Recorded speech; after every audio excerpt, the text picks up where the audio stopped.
ഇറാനെ ഭീകര രാഷ്ട്രമാക്കി പറയുമ്പോഴും നമ്മൾ ചിന്തിക്കേണ്ട ഒരു കാര്യമുണ്ട്. ആ രാജ്യം അങ്ങോട്ട് ആരെങ്കിലും ആക്രമിച്ചിട്ടുണ്ടോ? ഇങ്ങോട്ട് നമ്മളെ ആക്രമിച്ചു കഴിഞ്ഞാൽ കൊണ്ടുകൊണ്ടു പോകുന്ന എത്ര പേരുണ്ട്? നമസ്കാരം. പശ്ചിമേഷ്യ അതീവ ഗുരുതരാവസ്ഥയിലേക്ക് പോകുന്നു. അതിന് കാരണക്കാരായിട്ടുള്ള ഇസ്രായേലും അമേരിക്കയും ചേർന്ന് ഇറാനെ വീണ്ടും അടിച്ചുകൊണ്ടിരിക്കുന്നു. ലോകരാജ്യങ്ങളിൽ, ഇന്ത്യ അടക്കമുള്ള ലോകരാജ്യങ്ങളിൽ പല അഭിപ്രായങ്ങൾ, വിഭിന്ന അഭിപ്രായങ്ങൾ പറഞ്ഞുകൊണ്ടിരിക്കുന്നു. അവിടുത്തെ പൗരന്മാർ മറ്റു രീതിയിൽ സംസാരിച്ചുകൊണ്ടിരിക്കുന്നു. നമ്മളിൽ തന്നെ ചിലരൊക്കെ ഇറാനെ കുറ്റപ്പെടുത്തുന്നു, ചിലരൊക്കെ ഇറാനെ അനുകൂലിക്കുന്നു. വസ്തുത എന്തായാലും ഇറാൻ ഈ ആക്രമണത്തിന് തുടക്കം കുറിച്ചിട്ടില്ല എന്നത് നമുക്ക് എല്ലാവർക്കും അറിയാം. പക്ഷെ അപ്പോഴും ഇറാനെ കുരിശിൽ തറയ്ക്കാൻ വേണ്ടി എപ്പോഴും പറഞ്ഞുകൊണ്ടിരിക്കുന്ന ഒരു ക്ലോക്കിന്റെ കഥയുണ്ട്, ഒരു കൗണ്ട് ഡൗൺ ക്ലോക്കിന്റെ ഒരു കഥ. അതിന്റെ കഥയാണ് ഞാൻ ഈ വീഡിയോയിൽ നിങ്ങളോട് സംസാരിക്കുന്നത്.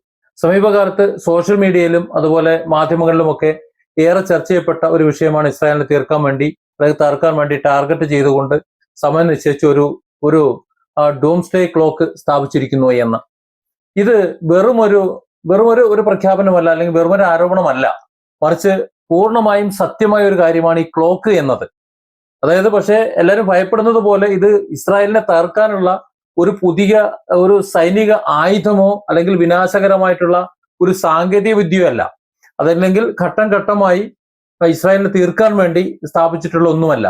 പക്ഷെ എന്തിനു വേണ്ടി ആ ക്ലോക്ക് സ്ഥാപിച്ചു, എന്തിന് ഇറാന്റെ അന്ത്യ തീയതി കുറിച്ചുകൊണ്ട് അവിടെ കൗണ്ട് ഡൗൺ നടക്കുന്നു എന്നതിനെ കുറിച്ച് ചർച്ചയില്ല. അത് കുറെ മുമ്പ് തുടങ്ങിയതാണ്. ഇറാന്റെ തലസ്ഥാനമായ ടെഹ്റാനിലെ പലസ്തീൻ സ്ക്വയർ എന്ന പ്രധാനപ്പെട്ട ആ പബ്ലിക് പ്ലേസ്, അവിടെയാണ് ഈ ക്ലോക്ക് സ്ഥാപിച്ചിരിക്കുന്നത്. ഒരു ഡിജിറ്റൽ കൗണ്ട് ഡൗൺ ബോർഡ് മാത്രമാണത്. ഇസ്രായേൽ എന്ന ഒരു രാജ്യം ഇനി എത്ര നാൾ കൂടി നിലനിൽക്കും, അതായത് എത്ര കാലം കഴിഞ്ഞ് ഇറാൻ ഇസ്രായേലിനെ തകർക്കും എന്നതല്ല, ഇസ്രായേൽ എന്ന രാജ്യം ഇനി എത്ര നാൾ കൂടി നിലനിൽക്കും എന്ന് ഒരു കണക്ക് കൂട്ടി ദിവസങ്ങൾ പുറകോട്ട് എണ്ണുന്ന രീതിയിൽ ഒരു ക്ലോക്ക് ക്രമീകരിച്ചിരിക്കുന്നു. അതായത് ഇസ്രായേലിന്റെ നാളുകൾ എണ്ണപ്പെട്ടിരിക്കുന്നു എന്ന് ഇസ്രായേലിനെ ഓർമ്മിപ്പിക്കുന്ന ഒരു ക്ലോക്ക്. അതും എന്തിനു വേണ്ടിയാണെന്ന് നമ്മൾ മനസ്സിലാക്കേണ്ടതുണ്ട്. ഇന്നത്തെ ഇസ്രായേലിന്റെയും അമേരിക്കയുടെയും ഇറാന്റെയും പശ്ചിമേഷ്യയുടെയും ഒക്കെ നില പോയി കഴിഞ്ഞാൽ ഈ ക്ലോക്ക് യാഥാർത്ഥ്യമാകും എന്ന് തന്നെ നമ്മൾ കരുതണം.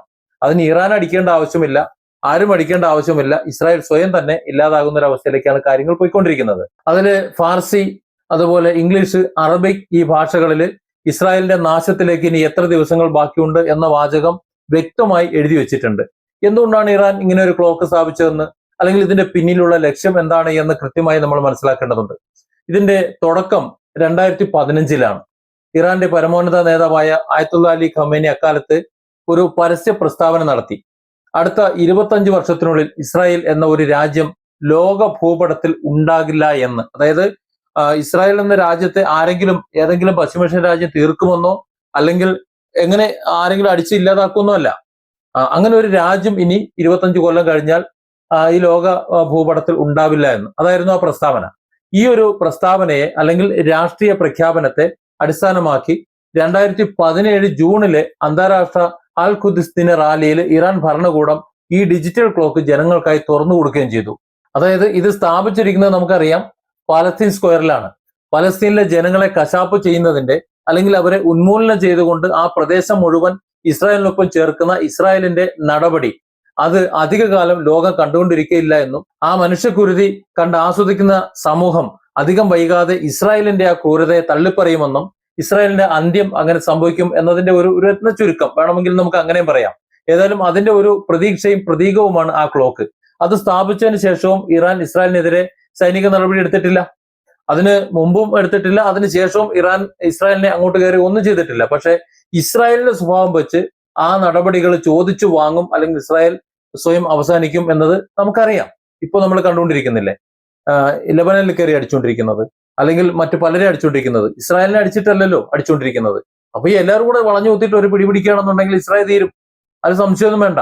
അത് സംഭവിക്കരുത് എന്നാണ് നമ്മളൊക്കെ ആഗ്രഹിക്കുന്നത്. കാരണം ഇസ്രായേലിലെ ജനങ്ങൾക്കും ജീവിക്കാൻ അവകാശമുണ്ട്, ഇസ്രായേലിൽ നിന്ന് ദേശം അവർക്ക് ആവശ്യവുമുണ്ട്. കാരണം യഹൂദന്മാർക്ക് ലോകത്ത് മറ്റൊരു രാജ്യം, അവർക്കായിട്ടൊരു രാജ്യം ഇല്ല, അതാകെ ഇസ്രായേലിൽ മാത്രമേ ഉള്ളൂ.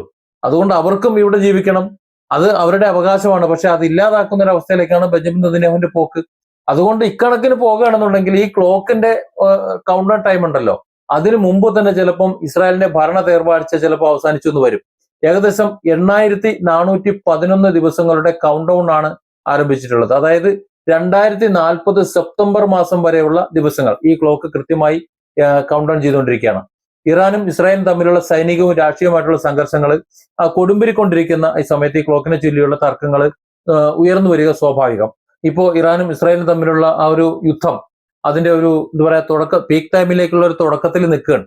ഇപ്പോ ഇറാനും ഇസ്രായേലും തമ്മിലുള്ള യുദ്ധം എന്ന് പറഞ്ഞാൽ ലോക ശ്രദ്ധ നേടിക്കൊണ്ട് തന്നെ ലോകത്തിന് ഭീഷണിയായി നിൽക്കുന്നത് തന്നെ അമേരിക്കയും കൂടെ ഇതിന്റെ കൂട്ടത്തിൽ ഉള്ളത് കൊണ്ട് ലോകത്തിന് വലിയ ഭീഷണി തന്നെയാണ്. കഴിഞ്ഞ വർഷം ടെഹ്റാനിൽ ഇസ്രായേൽ നടത്തിയിട്ടുള്ള വലിയ വ്യോമാക്രമണം ഉണ്ടല്ലോ, അതിനിടയിൽ ഈ ഡൂംസ്ഡേ ക്ലോക്ക് പൂർണ്ണമായും തകർത്തതായിട്ട് ഇസ്രായേൽ പ്രതിരോധ മന്ത്രാലയം അന്ന് ഔദ്യോഗികമായിട്ട് അവകാശപ്പെട്ടിരുന്നു.